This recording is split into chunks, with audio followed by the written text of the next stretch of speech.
Hey guys, it's Olivie Blake, and this is me not writing. Okay, so I have a glass of rosé this time. It is still kind of early in the day, but it's been a hard week and we're doing this. No, but really, this is ideal because we're going to talk about Henry and June. So I don't know if you actually participated in the March round of the Erotic Book Club.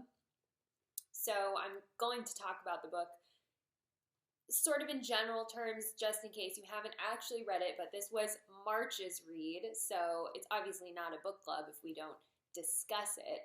I have prepared some thoughts for you. So basically, Anais, for most of her life, / her entire life, kept a journal of all her experiences. And when she initially published her journals, because she was told that they were better written than her novels, and her novels were not doing all that well.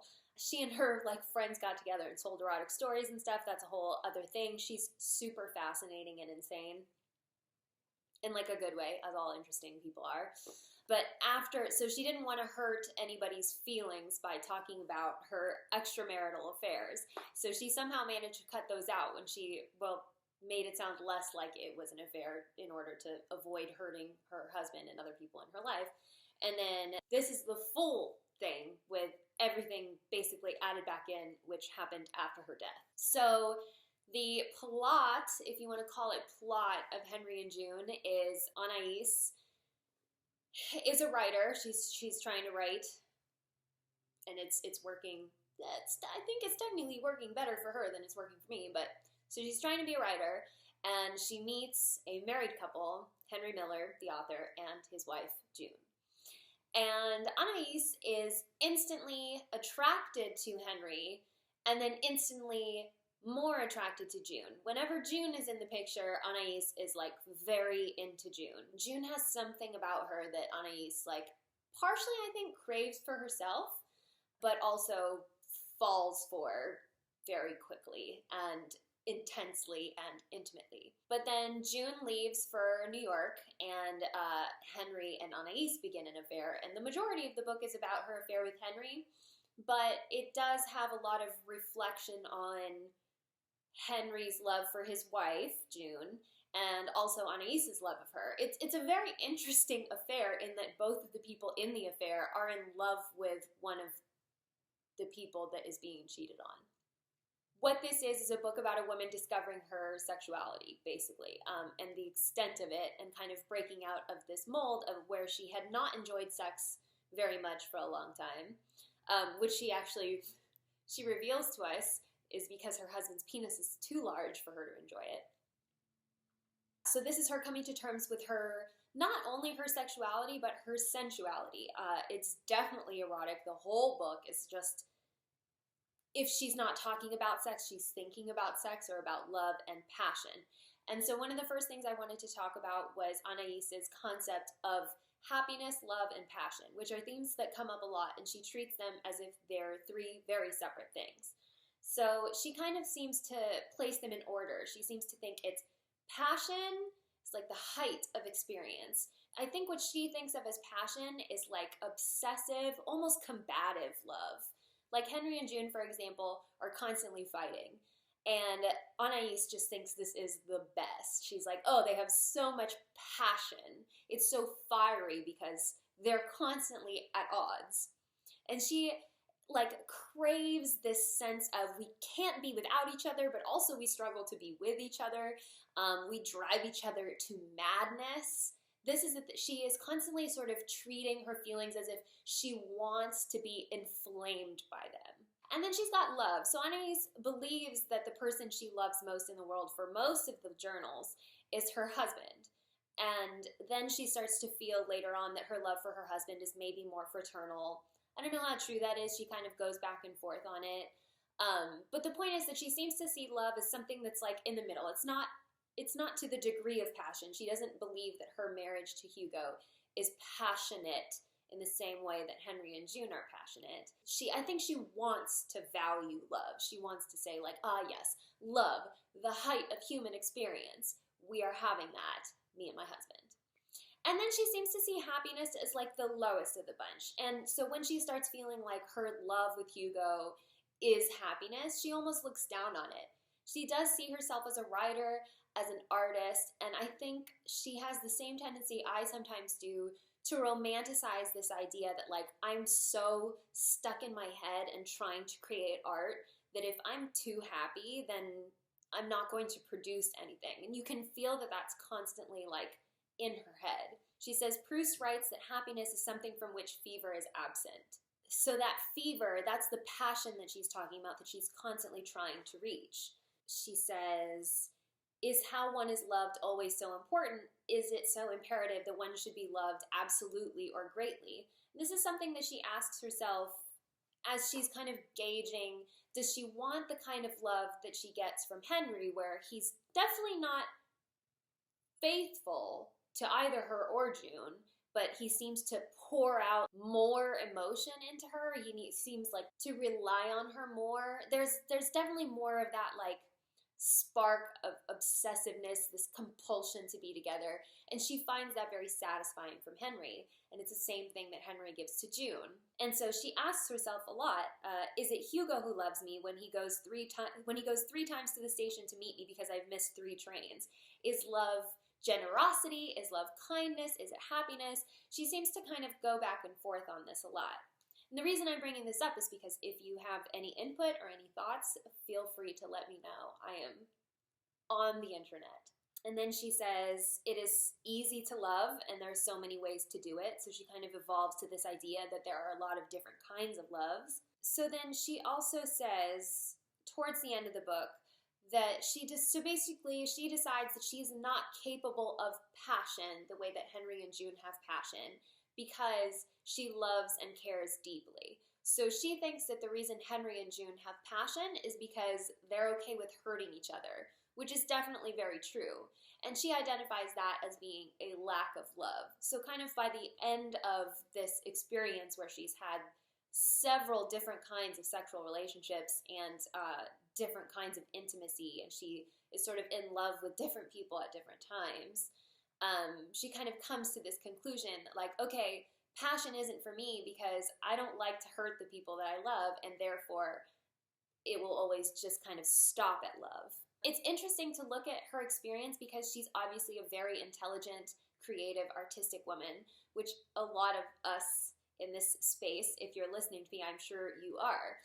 And so there can be something sort of frustrating about the fact that we're sort of required to rely on values that are set on women based on old and antiquated gender roles. So what happens when you're a smart woman? You can identify the way that you're not allowed to enjoy sex the way that Anais does.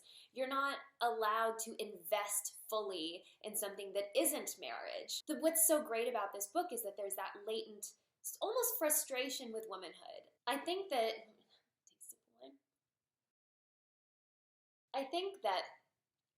when Anais talks about June, she's often talking about the female experience in general. She says, for example, the love between women is a refuge and an escape into harmony.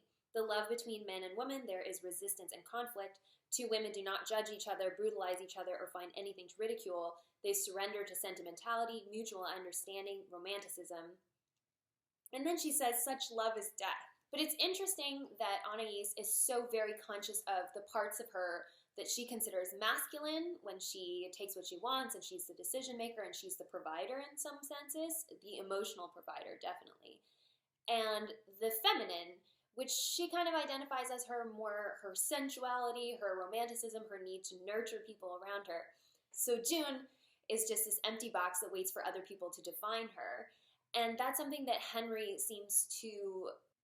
really resents that about June, and he praises Anais for being not an empty box, a box with things in it. But Anais is like, that's bullshit, because that's essentially the Manic Pixie Dream Girl concept, right? June behaves in a way that allows her to sort of morph to whoever she's around, and it reinforces this idea that Henry has, that men have in general, that women are, somehow less trustworthy or less authentic. I don't know about you, but maybe you've run into a lot of guys who are like, oh, you're not like other girls are like this, and it's perpetuating a ridiculous myth. That's sort of an obscure point, and I've gone on for a while, but if you want to talk more about Henry and June, you know what, I'll do I'll pick a night where I'll be on Tumblr, and if you want to talk about Henry and June, we'll do it. That sounds like a fun activity. I will schedule this later. First, I wanted to... So I was talking to Aurora the other day about self-care and sort of things that you learn as you become allegedly an adult. Wanted to review a couple things. So just some self-care things that we need to talk about just to make sure that we are all on the same page taking care of ourselves. I had to take a day off. I had to take a couple days off this week because the brain just wasn't working.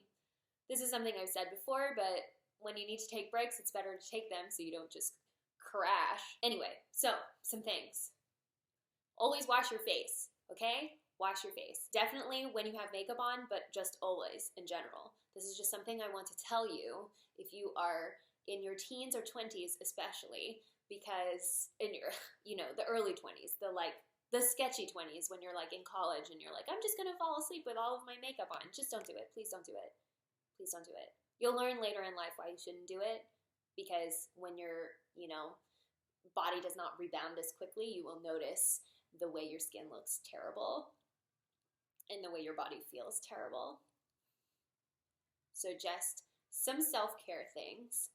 Always wash your face. Also wear sunblock. I think that's very popular right now. A lot of people are much more into skincare than I am. People are kind of popping up sometimes to tell me to do things with my skin that it's just probably not going to happen.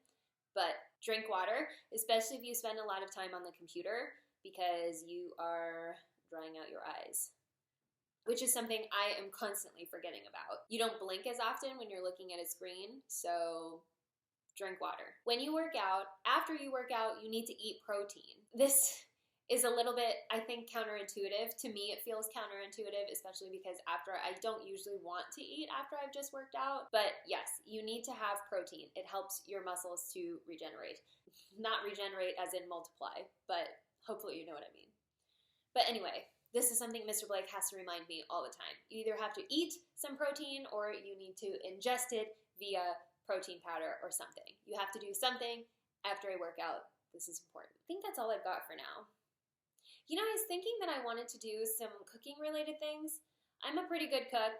It's one of my things that I'm least humble about because I didn't learn until I met Mr. Blake, basically. Mr. Blake taught me how to cook, and then I got much better at it than he did. When I was having a difficult time in law school, the more depressed I was, the more complex meals I would make. I think there was just something about creating something, and I was also hungry.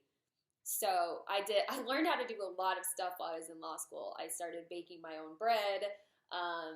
That's when I learned / made up a lot of the recipes that I now make sort of on a regular basis. What I also like to do is take a new recipe and then make it once a week and improve something different about it so that it becomes uniquely mine, etc. So yeah, if you guys ever want to talk about cooking, I would really love to do that. But I'm not really sure where I would start with that. So this is just sort of a general, if there is information that you would like to have about, again, alleged adulthood, please ask and I'll see what I can do. This question is adulty. I got a job offer from a job that potentially pays more. I'm super excited. However, I have less than 10 days to decide. I hope that this gets to you in time. I don't know that I have anything urgent to say to help, but I'm hoping this reaches you in time. Do you know how to negotiate a salary? Also, how do I decide between the job that I have and the job that I got offered? Okay, so I haven't had to negotiate salaries a lot.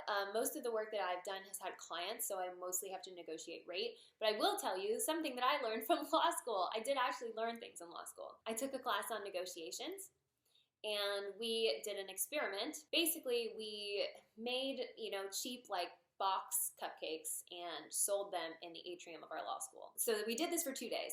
On the first day, it was going to be a negotiation in the sale of the cupcake, but the other person, so the law students, the students of our law school, got to decide to make the first offer, and then we would agree or negotiate it depending on what they said. So we knew that each cupcake was worth like 19 cents or something. So usually a lot of people will come up and offer $1. So that's obviously a lot more than 19 cents. So usually we would just accept, you know, and then maybe someone will come in with a lower offer, and then we'll negotiate it and see how that goes.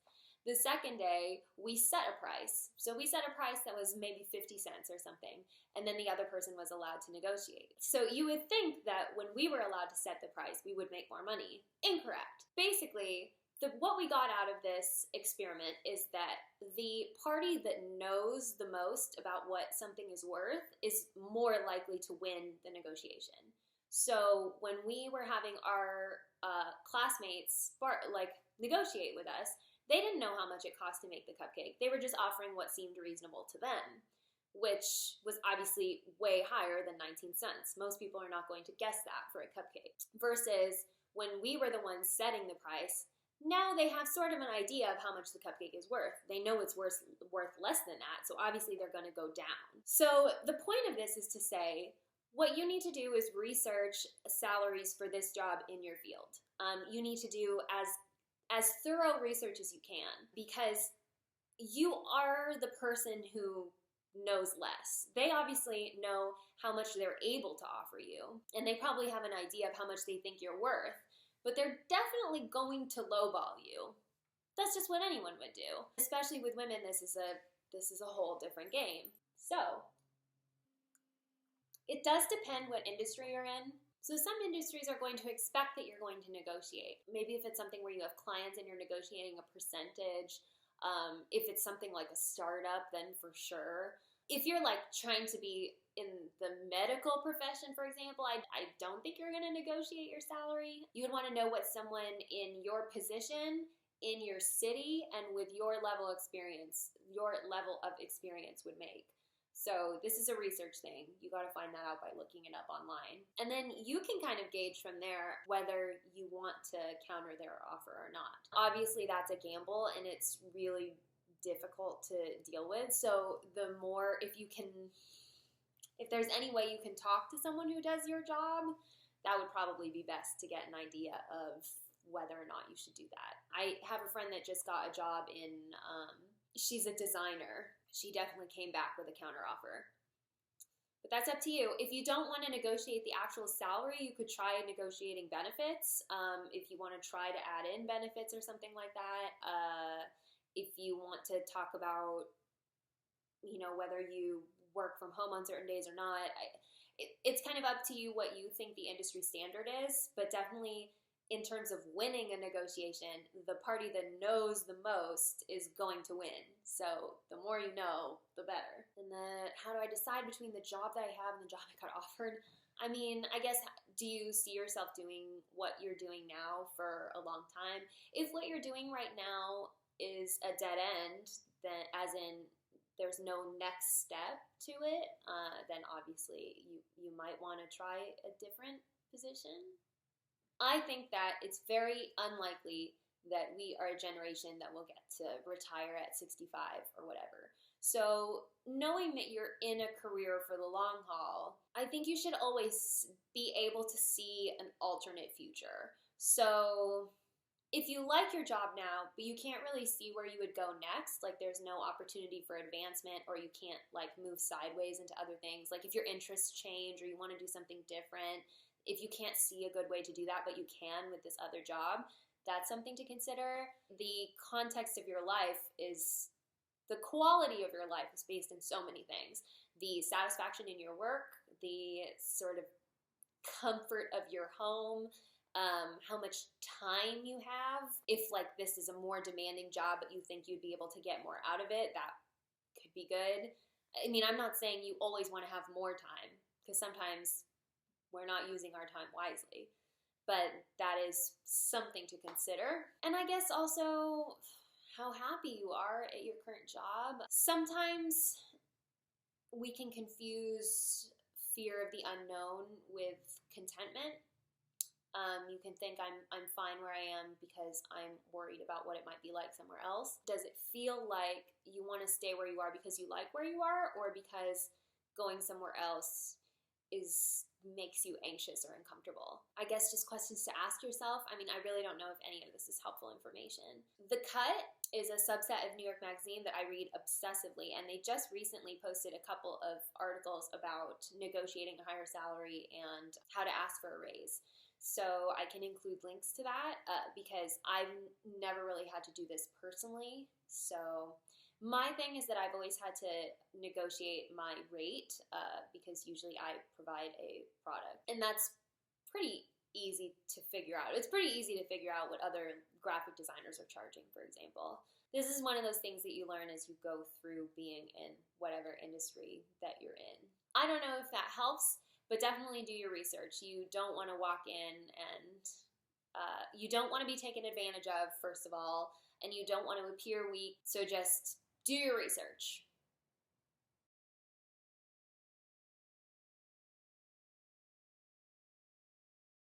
Do you have any tips on developing a fictional kingdom the way you did in Nobility? So I'm writing a high fantasy right now. It's called Awe of the Night Approaching. It's like Game of Thrones or The White Queen, but in the fake Pacific Islands. And it has been very challenging because I have looked into Hawaiian and Polynesian mythology and history, but more so that I not only have an idea of how I want the world to look and feel, but also so I know I'm not misappropriating things.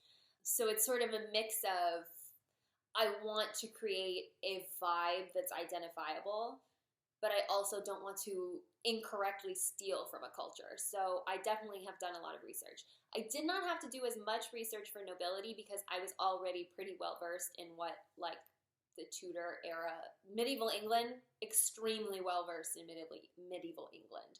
So I didn't have to do a lot of research, but if I had not had that information, I would have had to look it up.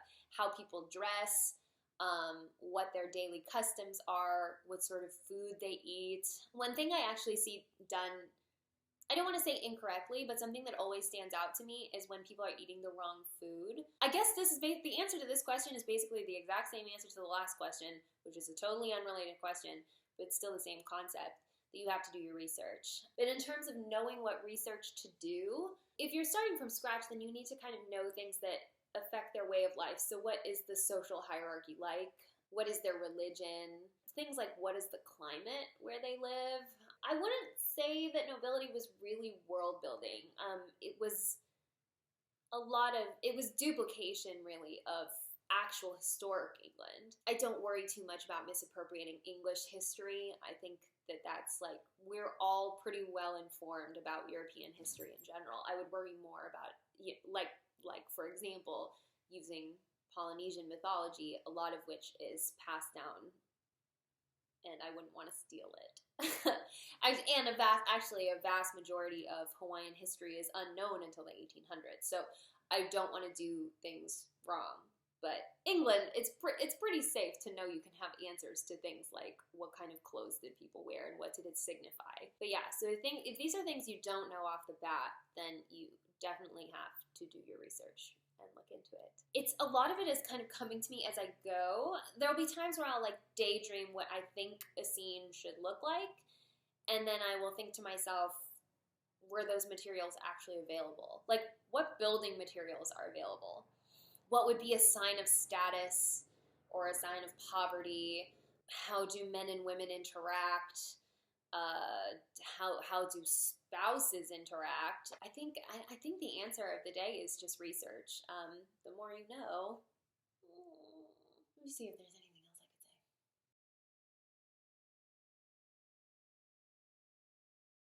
There was a lot more world building, believe it or not, in Ride or Die, which is a Muggle AU. But I am not a doctor, and I'm also not in a bike gang, and I'm not a criminal, I'm not involved in any organized crime. So there was a lot of research there. I called it sensory research, so I think there's some points where like my medical knowledge is a little bit shaky. If I had been actually writing this as a book, I definitely would have volunteered in a hospital to make sure I understood how things worked. The hospital procedure, I would have wanted to know all that, and the only way you can know that is by doing it. I didn't have time for that, so I was really more concerned with, are people driving the right cars? Am I describing the sound of a bullet correctly? I actually listened to a lot of videos on YouTube of triggers being pulled and of the safety being turned on and off. I started boxing so that I could talk about fight scenes better. And all of this, again, falls under research. But this is stuff that I have, basically every time you write a story, you are sort of building the world. And either you know it really well or you research it really well. And the more you know and the better, the more cohesive the world feels, that you can exist in it and you can describe things in it, the way things look and sound and feel, and the way that society works. There are large-scale things that can be accomplished through small details that you can know if you research them. And you'll probably figure out what those things are as you go. So just every time you realize that you don't know the answer to a question, like, oh shoot, how many gods do they have? You either look up the answer or you make up the answer. So this has been a little bit of a longer video, but I'm just going to take a couple more minutes to tell you again about the next book that's going to come out. So it's not for a while. The next book is going to be the third collection of fairy tales, which is called LSV, and it is coming out probably around the summer solstice. That happens to be Mr. Blake's birthday, so it's just a fun coincidence. I don't think I'm going to do a pre-order. It'll probably just be available in both ebook and paperback. I can tell you that it is probably going to be 5 stories. Long stories, though. Maybe one of them is short. So you've already heard me read part of one, Clara and the Devil. I've got another one, as yet untitled, about a mermaid and a ship captain. It's not what you think it's going to be, but it's happening. Another one about a female hacker, which is going to be great. That one is called The Love of My Afterlife. And another one that is a little bit like, if you guys have ever read my story, 100 Days, it's a little bit like that one. I'm excited about it. This collection is a little bit, I don't want to say edgy. It's not like I'm the edgiest person in the world, but it's slightly edgier than the other two. Actually, definitely edgier than the last one. That one was definitely like fairy tales. There's a little bit more to this one. It's very spicy. Okay, so anyway, this has been me, Olivie Blake, not writing, and I'll see you next week.